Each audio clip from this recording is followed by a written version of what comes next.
there. Welcome to today's podcast, which is called Promoting the Intersectionality of Accessibility with Diversity, Equity, and Inclusion. We are really excited that you all are here today to listen to this. We have posted this specifically on May 19th, 2022, which is Global Accessibility Awareness Day. For those of you who don't know, GAD is a day of worldwide events where people around the world in accessibility have trainings, podcasts, webinars, conversations around the importance of accessibility and just promoting it throughout the world. Today, we are very excited to have Shell Little join us. She is here to discuss with myself and Eric about how these two initiatives and principles can work together, where there are overlaps, where we can start, challenges that we're facing, and just promoting the conversation a little bit further. This is a passion of ours here at Magic to raise the awareness around accessibility and DE&I. So with that, I would like to introduce Shell and Eric to have them give a little bit of backgrounds about themselves. Shell? Hi, thanks so much. Hi, everybody. My name is Shell Little. My gender pronouns are she and her. So just a bit about me. I'm an accessibility specialist and inclusive design leader with over 8 years of experience in the field. I have a bachelor's degree in user experience design with a focus in accessibility. So my expertise in accessibility oftentimes comes from the design side. When it comes to DE&I topics, I am a disabled person myself, so these topics are very important to me. A large portion of my career, I do in-house speaking with companies to start these DE&I conversations around disability and help guide the beginning stages of those conversations. So I'm incredibly happy to be here today and really excited to chat more about the intersectionality between these two parts of my field. Thank you, Shell.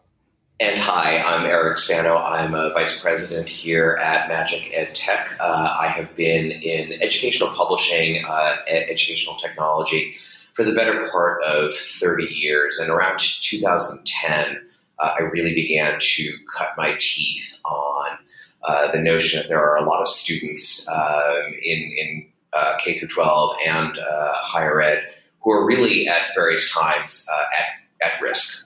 They're on the bubble. And I began to think a lot about and organize my publishing and my product development around ensuring that every student, no matter who they are, where they come from, what age they are, whatever challenges they might have facing them, that they have an equal opportunity to be successful, not only in their academic careers, but in their lives long term. So I've been thinking about diversity, equity, and inclusivity for a long time. And one of the things that, in fact, drew me to Magic was our strong footprint in the accessibility arena. And I've begun to think a great deal about, again, these converging streams of people who are on both sides, like-minded and principled, people who are committed to ensuring that products and services are accessible, and people in another cohort who are thinking about how do I make sure that students who are diverse all have an equal opportunity to succeed. So I'm excited for this conversation as well. And I didn't introduce myself at the beginning, but I'm Erin Evans. I'm our Director of Accessibility Strategic Solutions here at Magic. Have a background in educational publishing and have been focused specifically in the accessibility space for about 3 years. As Shell and Eric are here, I also have a huge passion for the accessibility field and doing our best to help other students, all learners have the equal access to the materials they need, specifically in a digital world. For those of you who might not know exactly when we're talking about accessibility, what we're focused on, accessibility in a digital world is when websites and web tools are properly designed and coded, and that means that people with disabilities can use them. That definition comes directly from the W3C, which is the Web Accessibility Initiative and the World Wide Web Consortium. Accessibility, in a simpler phrase, means making sure that users of any ability are able to get to, through, and out of your content with a full understanding. There's a lot of rules and a lot of different ways to go about making things accessible, which we're not going to get into today. But the goal of accessibility is to ensure that everybody has that same ability to get to the content that you're presenting, whether you're in an educational space or any digital space. Eric, can you define for us the diversity, equity, and inclusion principles that are guideposts for the work that we do?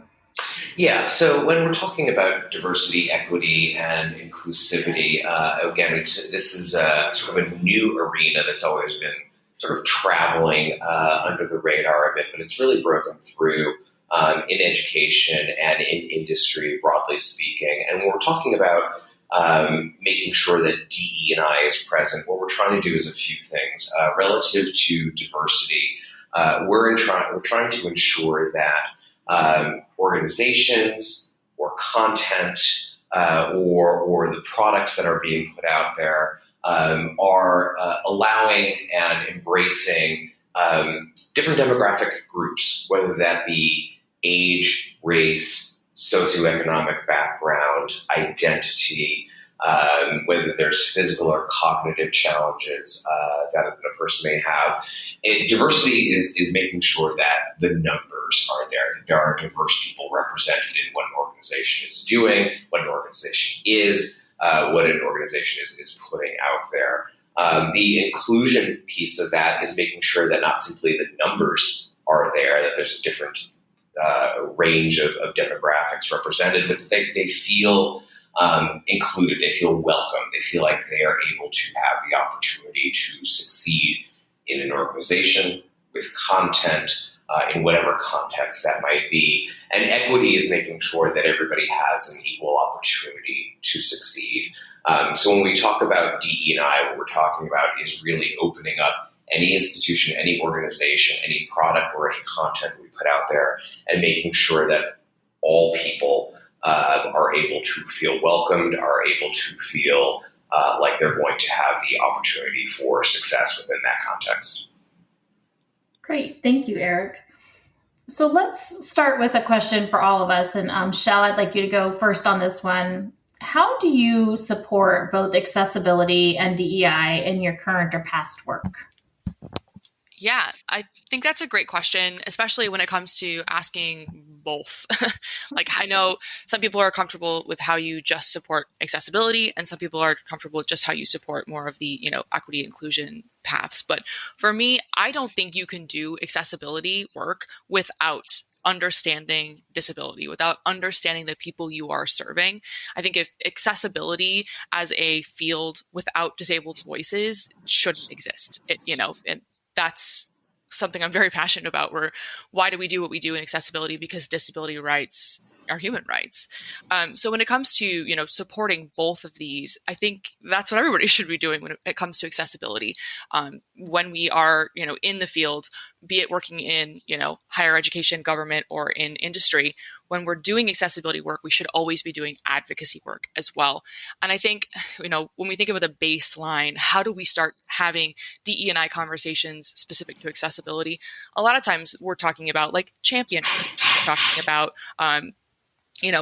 divisions of ally groups where people are able to, have experts brought in, have disabled employees be able to speak their mind and talk about accessibility as more than just a checklist. It's more than just, a conformance. It is actually finding a way to make things work for real humans.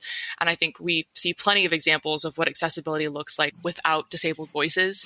Bad examples, we have things like overlays right now, which is clearly compliance without human thought. Right. And, I think that's why, for me, it's so important that we're doing both at the same exact time. Now, how that looks in every industry and every org, totally different. But, I think if we start thinking about accessibility of the field and making sure we're asking ourselves, like, is this actually serving disabled people, or is this serving a checklist, or is this serving a legal requirement? I think that's a great first place to start, serving both conversations. I fully agree. And, thinking about the checklist version of it, from an accessibility standpoint, the work that we do on a daily basis, there are guidelines that we follow, and they are a great place to start. And there's a lot of really good, solid direction from those guidelines. But the guidelines don't take into account the human part of it. And, when I'm talking with our customers, I'm always explaining that the guidelines are there to be the guiding post. However, the user research, the user testing, making sure that people with disabilities are actually using your product makes a big difference, because you can be technically compliant. You can align to all of the standards, but that doesn't mean that the product that you are trying to do is going to be fully accessible, because you have to think about the usability of that product that you're putting out. So it's, really important to think, how am I including users of different backgrounds, different abilities while I'm building this product? And while that's almost a given in how accessibility is supposed to work, sometimes it's a miss because there is such a focus on the technical side of the guidelines that people aren't always taking into account. How does this impact my design or my users or my flow? And I think that's a really for a minute. So Eric, what is your perspective on this, and how are you supporting both accessibility and DEI in your current and past work? Well, I really appreciate what Shell and you were both saying, because I think that the checklist idea is really one that animates me, but animates me in a way that I want to get beyond it. I think the whole is certainly greater than the sum of its parts. And I think that's what we're finding a little bit in the DE&I space, which again is newer. ADA has been around for 30 some odd years. DE&I as robust initiatives and organizations have been around for really the better part of 18 months. And what I think we're finding when it comes to DE&I is that checklist conceit is still in play there, because it's a growing initiative, a growing strategy. And I think what we've found, and what I found in my own work, is that DE&I, when it hews to being a checklist, will frequently leave out accessibility and people with different challenges than you would hope would be there. So in my own work, what I've been trying to do is ensure that the content and the products we develop are accessible and available, and provide opportunities for every type of student. And because Magic itself is so strong on ensuring that accessibility in the quote-unquote classic sense is present, what I've been trying to do is make sure that those two streams converge as much as possible, so that if you're thinking about accessibility, you're also thinking about diversity, equity, and inclusivity, because let's admit also a community of people who have physical or cognitive challenges, they are not a monolith either. They have different socioeconomic backgrounds, they have different identities, different races, they come from different races, etc. And the same is true for DE and I. There are diverse peoples who also have different challenges. So what I'm trying to do in my work is make sure that all of those streams are represented, and that no matter who that student is, they have an equal opportunity to succeed with whatever we're putting forth. That is awesome. Thank you, Eric. So the next question is, what's missing? Where are we with what are some of the biggest challenges that we see in accessibility and DEI in connecting the initiatives, or even as standalone initiatives? Shell, you want to take the first stab at that? Yeah, sure. For me, and I guess speaking about my work, personally, I think a big thing that we're lacking is disabled voices themselves. There's this tokenization issue we have with any marginalized individual, any marginalized group, where, I definitely have felt like I got pulled out for the dog and pony show once a year by certain organizations, where it was like, oh yeah, disability stuff, that's important during, GAD, during, I know we have Disability Employment Month. it's not about the dog and pony show. It's not about tokenization. So to counteract that, oftentimes I'm brought into organizations to speak because I am a professional speaker. I am being paid for my time. It's not a part of my role. It's not expected of me as an employee that I must speak about my disabilities and self-disclose. So I think a lot of times the best pushes I have found and the best feedback I've gotten really is from these, disabled people actually getting to talk about their own concerns and speak for themselves. There's the expression, nothing about us without us. And it is that kind of idea where there's so much power behind someone being able to talk about their own experiences rather than learning about someone else's experience secondhand.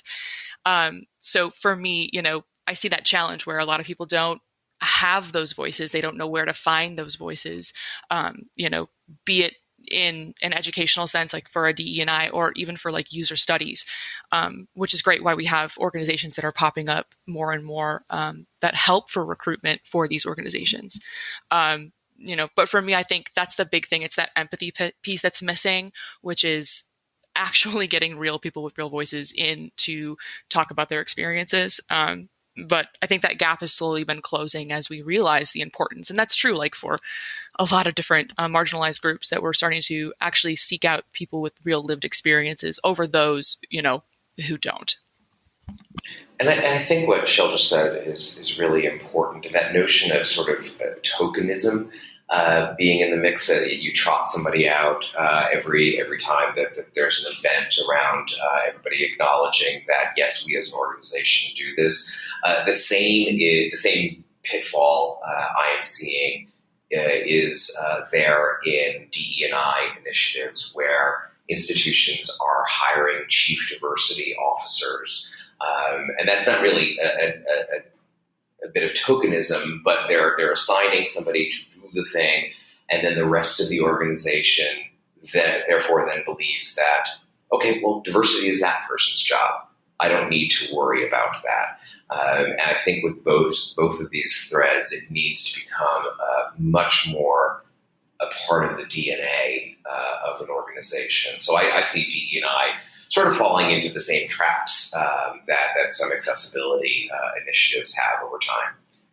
I think what you just said, Eric, about I've hired somebody to have this role, so therefore it's their job, is really important. In a professional setting with accessibility specialists and designers who are focused on UX design, there's generally somebody who has a title with accessibility director, VP, chief, this or that. And people assume that accessibility belongs to one individual, which it absolutely does not. And Shel, I think you kind of touched on that. It's about making sure your designs are built in an accessible way, and you making sure that your product managers are thinking about that, as you're thinking about the product build.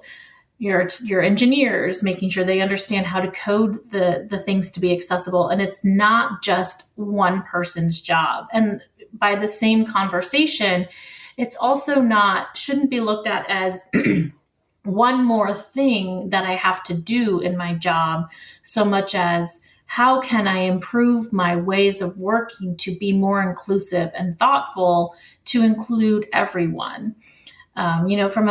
From a certification and standpoint, and really become what you would consider an expert in an area, the certifications out there for DE&I don't include anything around accessibility.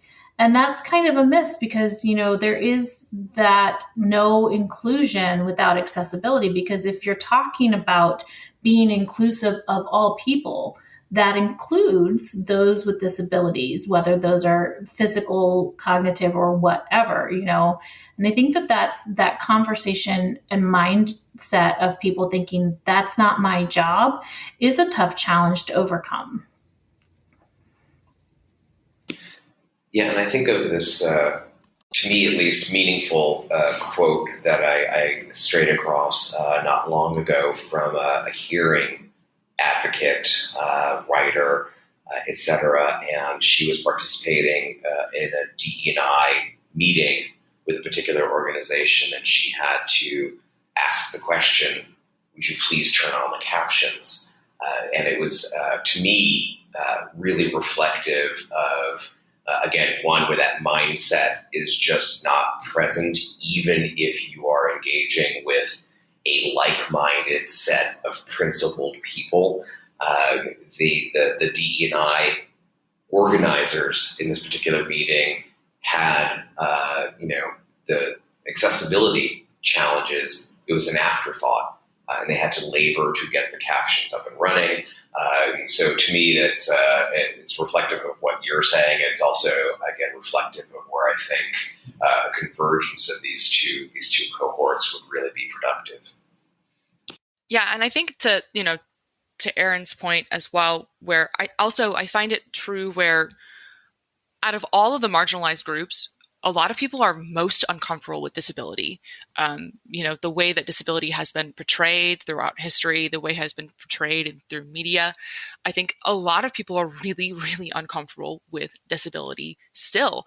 And I think it's a lot easier for people to engage with conversations about race, that's a very difficult conversation to have as well, and privilege, but it's really hard for people to even know where to begin about disability, because when we think about the medical model of disability, which is something that the community does not prescribe to anymore, but it is the concept that something is wrong with you, something is broken, so we should feel pity for you.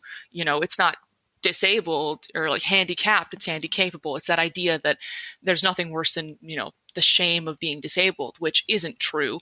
When we think about more of the social model of disability, we're talking about the fact that there's just a mismatch between someone's ability and the environment that's given to them. Excuse me. So, I find oftentimes when we are having these D&I things, people are comfortable when they are toted in as this, VP of DE&I, they don't even know where to begin talking about disability. It's not something that is as commonly talked about and commonly understood. And I think that's, why a lot of my conversations, I do a lot of talks on disability language etiquette. Like I joke about don't sound like a jerk when talking about disability, because, there's so much rhetoric around disability that's just wrong. And it's just, infantilizing and, dehumanizing these days. So even getting that first conversation in about this is how we even talk about disability blows people away, because it's just not something we talk about enough. So I oftentimes see it lacking because people are so uncomfortable, they don't even know where to begin, which is why podcasts like this exist. That's why, the conferences exist like they do. And, the Twitterverse of all of the disabled individuals and voices out there too. They're out there educating. So I'm seeing a shift a little bit more and more when we're seeing more disability talked about when we are thinking about marginalized groups, but I think we still have a long way to go. Yeah. And one thing that I think is important to point out is, you were talking about when a DEI officer is speaking that they're not comfortable with the conversation around disabilities. I don't think that's intentional. And I think that that's an important thing to point out. I don't think anybody's intentionally saying, nope, not going to talk about the disability community.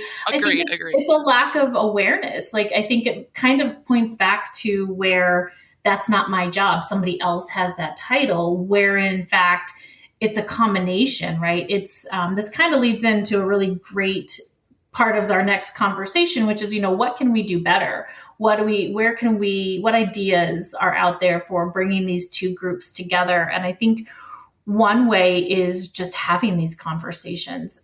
As an accessibility advocate, talking to the people who are the DEI advocates and say, may I have a seat at that table in your conversations to make sure that accessibility is being brought into these conversations? Or, if the DE&I coordinator, whatever phrase it is, reaches out to people who work in accessibility to learn what they don't know. And I think, the biggest challenge that I see and the way to overcome it is education. Talk about it, bring awareness to it. One accessibility advocate, Meryl Evans, often says progress, not perfection. And I think it's really important to think about the baby steps and get that seat at the table, have those conversations. Working together is one way to bring the supports together to make some impactful change. Mm-hmm. Now, and that's something that's come up in my work and is a question just relative to the challenges here. Having accessibility included as part of the DE&I conversation is one significant challenge and an important one. I think that's a great point too, when thinking about, like, obviously it's not for will of not wanting to talk about disability, but I also think a really big point too is it should not be all on the accessibility specialist to be the one who does DE&I, because what we're seeing right now, and this is probably, a topic for another day, but as somebody myself going through burnout, we are seeing an incredible burnout in the accessibility field because we are so incredibly overworked, because it ends up, with the bottlenecking issue with the concept of, well, that's your job. We end up with people who are doing 8 people's jobs at once and getting paid for only one person's worth of work. So I think it's important too, if you're somebody in an organization where maybe accessibility isn't your job, but it is something that you care about, be that person to email your, DE&I coordinator to say, hey, are our trainings for, equity and inclusion accessible? Have we vetted our, learner management systems? Like asking those questions and seeing like, hey, I saw we have one on race. I saw we have one on, gender identity and sexual orientation. Why don't we have a training on disability? I challenge those who it's not your core role to do so, because I know putting everything on the accessibility specialist is how you get people like me who are super, super burnt out and had to step back from the field. And I have all my friends are in the same position too, where we're just doing too much work. So I think, not putting all that pressure on the person, unless it is part of their role, which sometimes people are hired in with having DE&I as a part of their role, but classically it's not, it's just something that gets extra tacked on. So I challenge those who aren't doing it as their main role to start those conversations too, to be empowered to ask those questions, or reach out to your accessibility person and ask like, hey, do you have the bandwidth for this? Because if you don't, I'd love to, be somebody who starts those conversations too. To be empowered to ask those questions, or reach out to your accessibility person and ask like, hey, do you have the bandwidth for this? Because if you don't, I'd love to, be somebody who starts those conversations too. And I think some corporations also have different employee resource groups. And, there have been conversations around there are specific ERGs that will support, as you were saying, Shell, different races or gender identities, but not necessarily different disabilities. And how are people working with internal systems or things that they face in everyday life? And I think one hesitancy on being the quote unquote person in charge on those ERGs is that there isn't always time for it, as you were saying. And while it's super important, there's no incentive monetarily or, being given a little bit less of a load on your daily work to do some of that. And there are opportunities to help be that advocate, but you want to share the love, right? And I think the idea of making sure or asking, hey, do we have trainings on all of these different things? And as you said, Shell, considerations for large group meetings that already have captions turned on and that somebody doesn't have to ask because maybe they're uncomfortable saying, I have a hard time hearing and it would be easier for me to see and read the captions. Kind of going back to what we were talking about earlier about that quote unquote tokenism and being pulled out, you don't necessarily have to self-identify, and some people aren't comfortable with that. So what are other ways that we as groups can look at just being considerate and the easy things we can do to help be supportive of everyone? And I think what you just said there, Erin, and Shell alluded to this too, is that these conversations are great and are important and are necessary, but what needs to follow those conversations is really investment by organizations and institutions in ensuring that, again, everybody has an equal opportunity to be successful in whatever context that is. When there's a lack of investment, then people do get overburdened and they do burn out, and the good work that they're doing is blocked if there's not a sufficient level of support coming from that organization. So I think the conversations need to lead to some actual investment and some actual infrastructure to ensure that everybody can be successful. And I think businesses when they see that there's a price tag associated with this, I think part of that conversation also needs to be around the business imperative to ensure that your employees can be successful, your students can be successful, your products are meeting the needs of everybody who would avail themselves of it. There is a material business good to ensuring that everybody can see themselves in whatever it is that they're looking at, in whatever it is that they're using, and are able to actually use it in the way that is intended. There is ultimately, there's a top line benefit to any company. So it's not just a moral and social good, which it is both, but it's also for any organization or institution, it's also a business good. And I think that needs to be part of the conversation as well. Yeah, it's a hard balance between, doing something because it's right and doing something because there is a price tag to it. Unfortunately, like I always remind people, money talks, especially in industry. And unfortunately, that's why we see the United States being so litigious when it comes to accessibility, because, oftentimes it is do this or you have an $8 million lawsuit. But I do think that what's nice is that we're seeing this shift where the conversations, I feel like, are less about money, which, they always will be about money. I know the number that I like to throw around is, the dispensable income, like this is post-tax, of working age individuals with disabilities is 500 billion. That's billion with a B. Worldwide. And that's a lot of money that's sitting on the table if you're not inviting everybody to be a customer or a client or a student. But at the same time, I think we are starting to see a bit of a shift away from, it only has to be a conversation about money, which will, like I said, will always be a piece of the puzzle. But, it's a two-sided coin where, on one side, it's the right thing to do. On the other side, it's legally required in certain aspects. On one side of the coin, it's a feel-good, inclusion thing. On the other side, there's a lot of money sitting on the table too. So I think it's important, I feel like we have more conversations about money than we do have conversations about it's the right thing to do. But unfortunately, we live in a system where money talks, and if you're trying to get, upper management on board, sometimes you're going to have to talk about the money that's on the table, rather than it being, right and about civil rights and human rights. So it's kind of a tight line to walk. I think it's a tough conversation to have just about why we should be doing what we're doing, And I actually like your example of a two-sided coin, because we're talking about money, and the example you used is currency. So I think that was a really apt way of characterizing that. So thank you for that. I also think just one thing I wanted to put into the conversation, again, there's a lot of challenges before us before we can get this right, and it's probably more a journey than a destination. But one of the things that I find myself talking about, and Shell, I'd be interested in your reflections on this, Aaron, you as well, is this notion of incrementalism.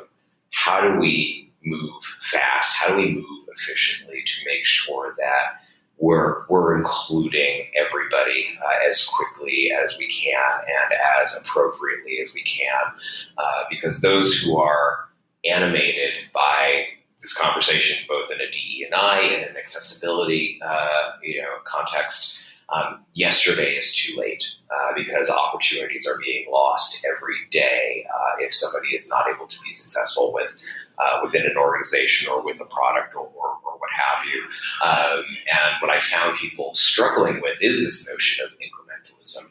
Well, who do I include or think about in this particular context in my organization or with this product, and who am I going to end up leaving out? And anybody left out is always a minor tragedy. So what I find as a challenge is how to advise people on getting around that. How do people best grapple with that? And Shell and Aaron, I'd be really interested in your thoughts on how people best approach that kind of thing. So I think one thing that is really important is that nothing is going to change overnight. And it is true for some people, things should have been done yesterday, but, every day presents a new opportunity to make progress, right? And, from an individual standpoint, let's pretend that you're somebody who's very active on social media and you yourself don't rely on any sort of screen reader software. But if you post a picture to Instagram, go and add an alt text to it. Do a little bit of something that you have an individual impact. Even if your account is private and nobody that you know might need it, you never know. Maybe one of your friends had eye surgery and is using voiceover for a short amount of time. There are things that we can do as individuals to make a broader impact. And, if one person tells their followers on Instagram, hey guys, did you know about this advanced settings and you can add alt text? Maybe somebody else will try it and kind of have that domino effect.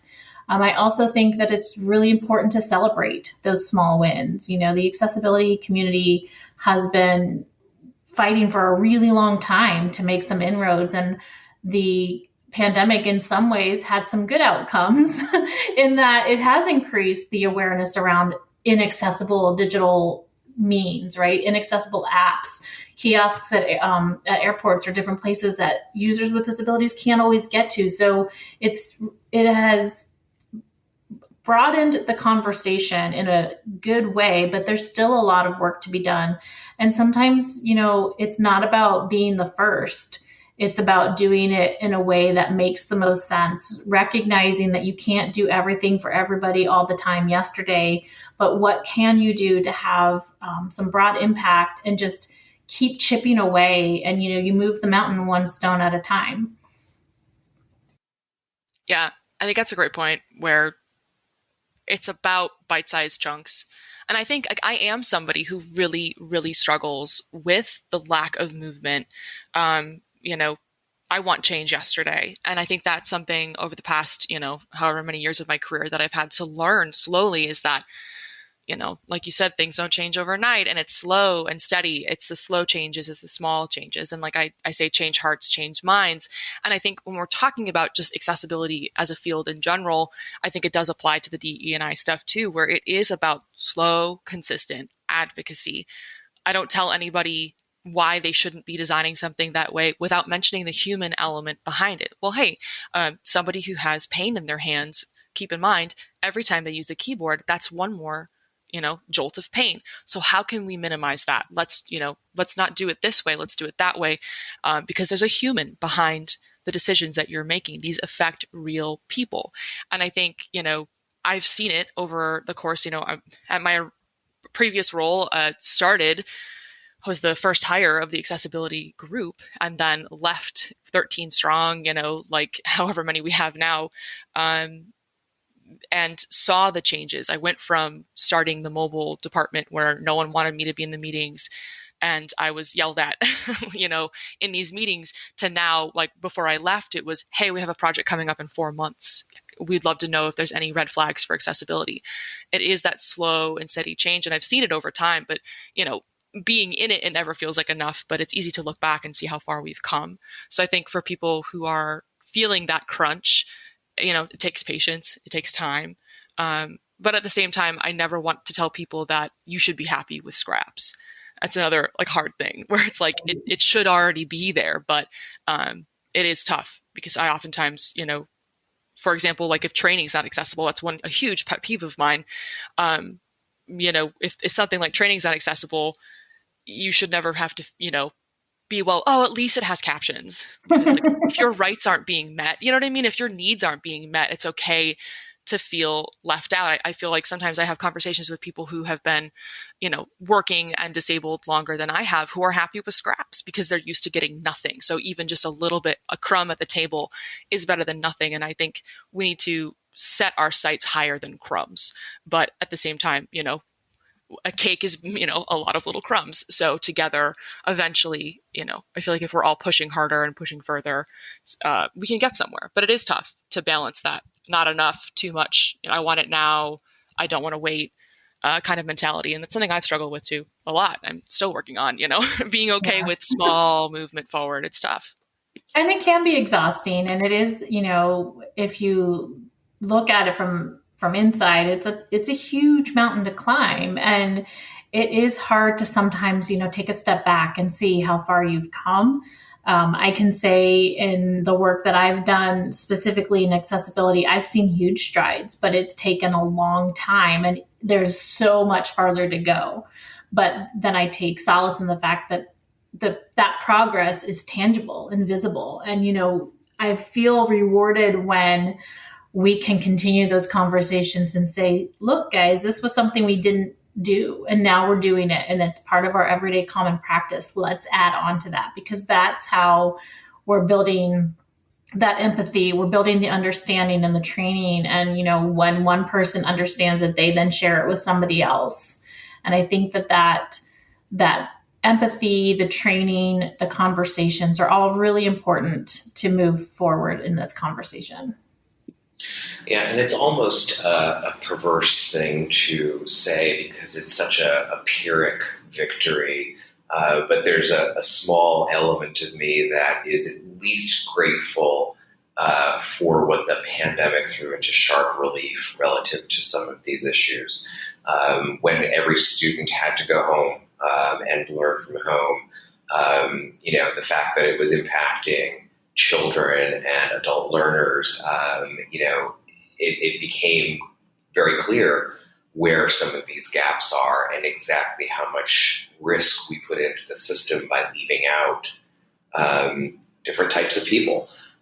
So I think on both the DE&I and the accessibility front, the pandemic, at least through however temporary it might be, because people have very short memories, unfortunately, at least for a time, these issues came to the fore that much more. And I think, as evidenced just by this short conversation, we could talk about this for hours, which would be a lot of fun. But, I think this is a great place to start the conversation. And Shel, we're really, really excited that you were able to join us and share your thoughts on this topic. And we would like to invite those of you who are listening to leave your thoughts and comments below, or feel free to send us an email. Our email addresses are linked beneath here as well. So we would love to hear from you. Shel or Eric, do you have any closing thoughts that you would like to share? I'll just say I'm grateful to both you and Shel for your reflections. And again, while conversation is not the end goal here, having these conversations helps move us forward. And I'm grateful that I've just been able to participate in as many conversations as I've had recently around both accessibility and DE&I, and having both of those strategies, initiatives, and like-minded people beginning to work together. I'm just grateful to see that's, again, we talked about crumbs, but I'm grateful to see the gathering of crumbs, and maybe we'll get a cake one day. Yeah, thanks so much for having me on today. It was great to have this conversation, and I'm glad people are having more conversations like this. To the audience interacting with this, go check out some disabled people's blogs. Go on Twitter and look up, hashtags like hashtag actually autistic. And, there's a ton of really good ones. Hashtag Crip the Vote. Check out what disabled people are actually saying. Listen to those voices. Learn from those voices. Don't expect disabled people to teach you, but those who are, make sure to pay attention. And yeah, thanks again for having me today. And I look forward to this hopefully sparking more conversations moving forward. Great. Thank you both for joining us. And thank you, listeners, for being here. We appreciate it. Have a great day.